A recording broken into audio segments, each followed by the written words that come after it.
Hi, my lovely people. First off, happy hump day. Ooh, I'm hoping that this week goes fast. Y'all, it's a lot of stuff out here on the street, right? So Jerrod'S statement has been leaked or looked up, however we want to say it. It's out there on the street. So it's time to react to it, right? Now, there's a few things I want to say because, see, this video, we're going to do a breakdown like no other breakdown, all right? I try to listen to other reactors and things, but when people read things, it kind of drives me crazy because sometimes we miss the point. So the very first thing that I'm going to say when I do this, I have listened to people read it, I have read it myself, and there isn't a conclusion that I have come up with. I have come up with the conclusion that, baby, Nisha probably wrote that statement. I'm just going to say that, and I'm going to make that clear. Now, her writing this statement, is she wrong? No, because being in a relationship with a man, you know, we always got to fill out papers. We got to keep the paperwork going. So I do believe that she helped him write this. And the reason that I do say this is because some of the words that Jerrod used is just something I don't see in his vocabulary. The way things were stated does seem a little off, but I do believe that there is truth in the matter.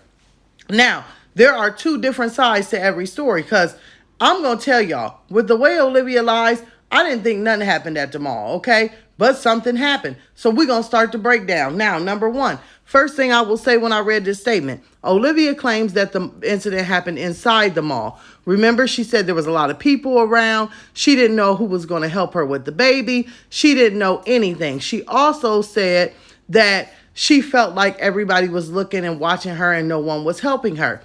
Now, when Jerrod wrote his statement, he said it happened outside the mall as they were entering. So it was like Olivia must have been leaving. He was going in and it happened outside. Okay. So those are two big changes right there. Those are two big things that we have to, weigh into this situation that is different. That's it. Also, the day that the incident happened, Olivia says that she wasn't scared. She didn't care. She can do this. She can do that. She said that, okay? She said out of her own mouth. She said that she ain't worried about nobody running up on her. She then on YouTube says, I didn't even know who this girl was. It turns out to be Nisha's sister. But then she records later and says, yeah, I done said something about her sister. I talk about her whole family, which if y'all have not seen, I shared a video in my community post from Tea Time. Go over and take a look and then you will see.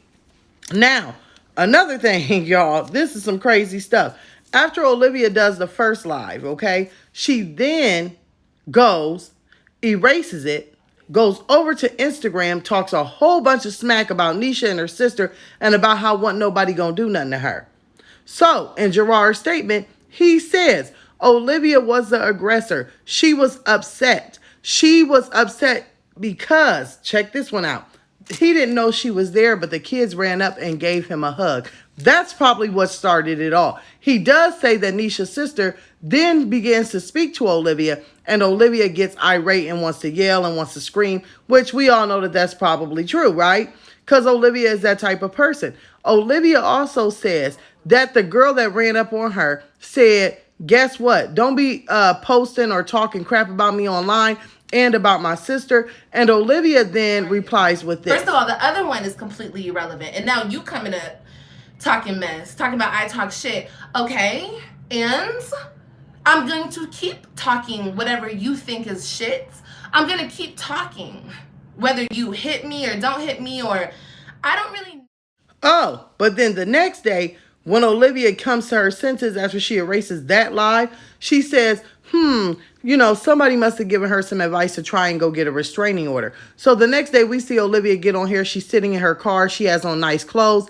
I'm going to take the wild guess she had just left from getting the restraining order. And then she goes live to try and clean it up to say she is fearful of her life. She don't know what was going to happen. I mean, the story changed from a whole different day. But let me just say this. In the court of law, intimidation is against the law. So if Olivia was to sit here on live like she does and says, oh, this person looks like a man. Oh, this person's going to bow down and kiss my toes. Or say racial derogatory things, which we have seen her do towards Nisha and her family. Or if she's going to sit here and say, and when I see them, I'm from LA and I'm going to do X, Y, and Z. Just like Jerrod put in the statement, she did a video on Instagram. She did a video on YouTube. These are things that he put in the statement. And trust him, believe me, honey, you can erase it. But just like I got that, trust me, Jerrod probably has someone or someone was there screen recording the whole thing, because you can't change your mind.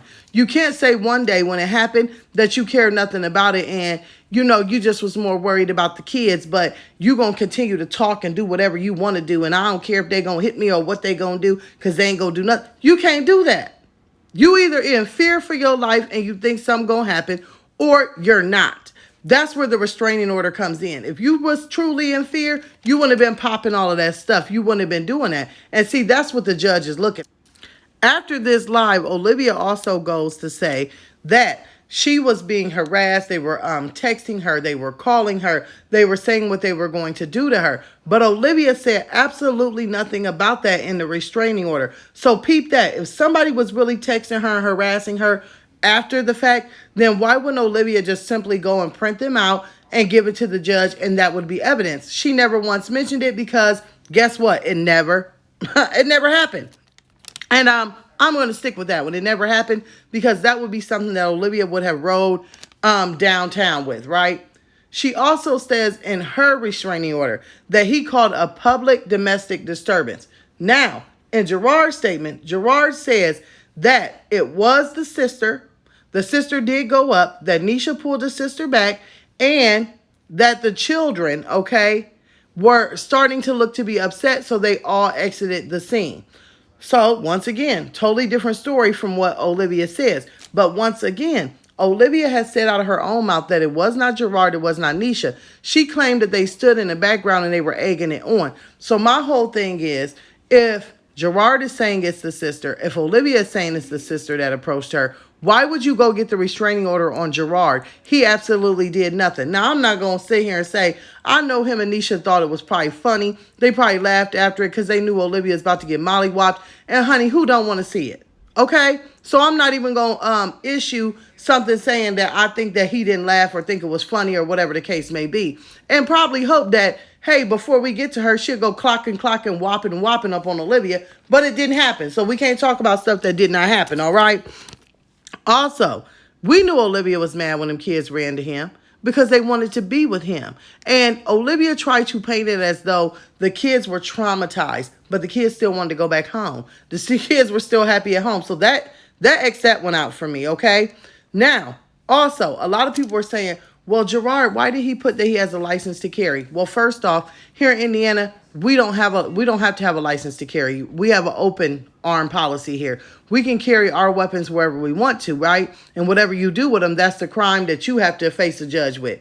If you're somewhere like he is in Texas, where it's required that you carry one and you have one, when it comes to someone having a restraining order or saying that you are doing something to harm their life, it is best that you put it in the statement, hey, I do have, a file, LTC, which is a license to carry, but I did not have my weapon. So that can be taken out of the equation automatically. It didn't mean that Olivia mentions it or anything, but she could walk into the court saying, oh, I felt like he was going to do something because he has a license to carry. Okay, well, now that ain't even going to be an issue when court comes. He handled that, okay? Now, one thing I have to tell y'all that I find real funny with it all, right, is this right here. We are reading the statement, but when you do a PO, or what would it be, a restraining order or whatever, protective order, when you do that, one thing that you have to do is there's a separate sheet that they sometimes don't put out on public, which will say evidence that is in counter. Now, I'm going to say something. This one was rough, because in these statements, they listed everybody's name, okay? They did all kinds of stuff, but I was able to look, and there's a witness encounter. So one thing you have to realize is that Olivia entered nothing. She just went down there and did it. They listened to her. They issued the freaking order. Jerrod actually put where it happened, the time it happened, told them that they could access the cameras, meaning at the mall that it happened, okay? Therefore, that's number one. Then he had a statement from the sister. The sister is willing to stand up and say, yeah, I went off on her. And so therefore, the judge is going to say, well, why do you have a restraining order on this man if it was the sister that ran up on you? So once again, there you go. Then he has Nisha as a witness. In a minute, With the way Olivia is doing it, I've been telling y'all this, they're going to end up pulling those kids into court. Because when two adults can't get the story right and everything gets all jumbled, baby, who can they ask other than a child who's going to tell the truth regardless, okay? That's number one. Number two, I'm a big firm believer that just because you make a child together, you guys are two adults. Two adults, their relationship has nothing to do, okay, with the things that the children are going through. Be a man, be a woman. Y'all, guess what? It's happening. Y'all don't like each other. Big whoop. But the big dinger in this situation that makes it seem as though Olivia is truly lying, which I still believe she's lying, is this right here. Jerrod writes that Olivia is supposed to have the kids until school starts, but he wants his children back immediately, okay? First off, let me just tell you something. He's the one fighting the protective order, okay? So when you're fighting it, you have to prove that you did not do these actions and that it was out of reasonable doubt. We know that he submitted video. We know that he said that they could get the video from the freaking mall, which I'm pretty sure they looked at all that. But whatever it was in this statement, they knew Olivia was lying because, baby, it took them one day. One day. And the kids were returned to Jerrod. So that right there lets me know that something was real fishy in all of this that made it be that Jerrod is telling more of the truth than Olivia. I know a lot of people are saying don't be biased because it actually happened. It didn't. Let me tell you something, okay? If a woman walks up to me and is screaming and yelling and doing all the things that Olivia said this woman was doing, Olivia, you're still a punk.